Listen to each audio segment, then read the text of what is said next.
everyone, a very warm welcome to the daily newspaper analysis of 6th February 2023. We have one editorial today, that is India's just energy transition is more than a coal story, followed by very important news updates as well as legal updates. Now, this editorial on energy transition talks about JET-P. What is JET-P? It is Just Energy Transition Partnership. Is a key mechanism for multilateral financing by developed countries to support an energy transition in developing countries. Under Glasgow Pact, phase down of coal adopted. This Glasgow Pact, we all know, is related to the G20 meet. Transitions affect near term fossil dependent jobs, disrupt forms of future energy access, shrink states' capacity to spend on welfare programs, and thus exacerbate existing economic inequities between coal and other regions. Existing JET-P deals pay limited attention to intra-generational inequity such as job losses resulting from a coal phase down. The Central Electricity Authority projects a near doubling of electricity demand by 2030. A country that is likely to multiply its energy demand requires adequate supply from a diverse mix of sources. India cannot afford to put its development on hold while decarbonizing. India has signaled a commitment to clean energy with ambitious targets like 500 gigawatts of non fossil, including 450 gigawatts of renewable energy capacity addition and 43% renewable energy purchase obligation by 2030. Looking at the paths that are to accelerate renewable energy deployment, we see one, of course, is solarization of agricultural electricity demand. The second is about electrification of diesel powered micro, small, and medium enterprises, followed by decentralized renewable energy for residential cooking and heating. And finally, domestic manufacturing of clean energy components is critical to sustain JET. Realigning the current use of coal resources to enhance efficiencies, that would be to optimize the use of coal fired power plants closer to where coal is mined rather than based on energy demands in states to reduce the transportation cost, which accounts for one third of the coal power plant. India's G20 presidency could potentially be an opportune moment to forge a deal. Coming to the news updates, a very important news update here. President Pervez Musharraf, who was the ex-president of Pakistan, dies at 79. He was the president of Pakistan in 2008. The former president was the 10th president of Pakistan after a successful bloodless military coup in 1999. He served as the 10th chairman of Joint Chiefs of Staff Committee of Pakistan from 1998 to 2001 and 7th Top General from 1998 to 2007. He was known as the architect of the Kargil War, the man who ordered his soldiers to enter India to cut off Leh from Srinagar. The next news update is about Yaya So to become Ladakh's first biodiversity heritage site. Please note this down as such information is often tested in competitive exams. Yaya So, known as Bird's Paradise for its beautiful lake located at an altitude of 4,820 meters, the Biodiversity Management Committee, the Panchayat of Shumthang village, along with Secure Himalaya Project, resolved to declare Yaya So as Ladakh's first biodiversity heritage site under the Biological Diversity Act. My question here to all of you is, in which year was the Biological Diversity Act passed? Please do answer in the comment box below.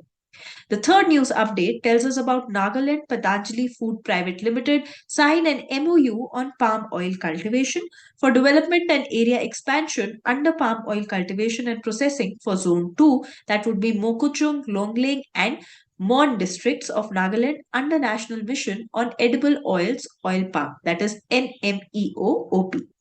Babita Fogart joins Oversight Committee panel formed against the Wrestling Federation of India.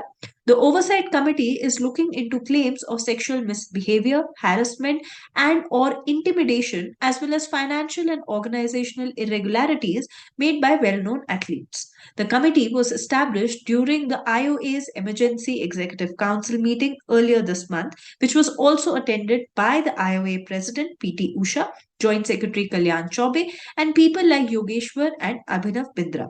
Babita Fogart is the sixth member of the Oversight Committee, which is led by MC Mary Kom, chairperson of the Athletes Commission and a recipient of the Khel Ratna Awards.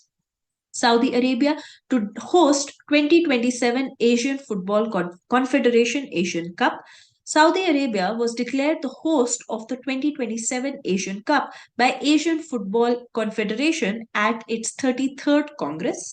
The AFC's executive committee had earlier shortlisted bids from India and Saudi Arabia in October 2022 after Qatar pulled out of the process following their successful bid to host the 2023 edition in place of original host China. Iran, Qatar, and Uzbekistan were the other countries to have initially bid for the hosting rights. Indian Federation withdrew its bid in December 2022. Government extends PM Kusum scheme till March 2026.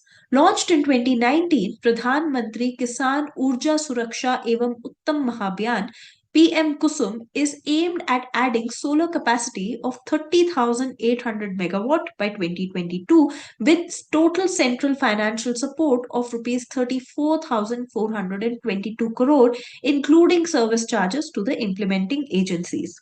The service or the scheme consists of the following three components. Component A is for installation of 10,000 megawatt of solar capacity by installing small power plants of capacity up to 2 megawatt. Component B aims at installation of 20 lakh standalone solar powered agricultural pumps and component C is for solarization of 15 lakh grid connected agricultural pumps. Mission to eliminate sickle cell anemia by 2047. The mission will entail awareness creation, universal screening of 7 crore people in the age bracket of 0 to 40 years in affected tribal areas and counseling through collaborative efforts of central ministries as well as state governments. Odisha's V.K. Pandyan honored with FIH President's Award 2023. FIH President Tayyab Ikram presented the FIH President's Award 2023 to V.K. Pandyan, Secretary to the Chief Minister of Odisha, for his commendable contribution to hockey. The FIH president highlighted the crucial role played by CM Naveen Patnaik along with VK Pandyan in hosting a glorious hockey World Cup. This information becomes important. The FIH President Award recognizes individuals, national associations, and other organizations for valuable services to hockey, whether direct or indirect, or initiatives which have had a significant effect on hockey at the international level.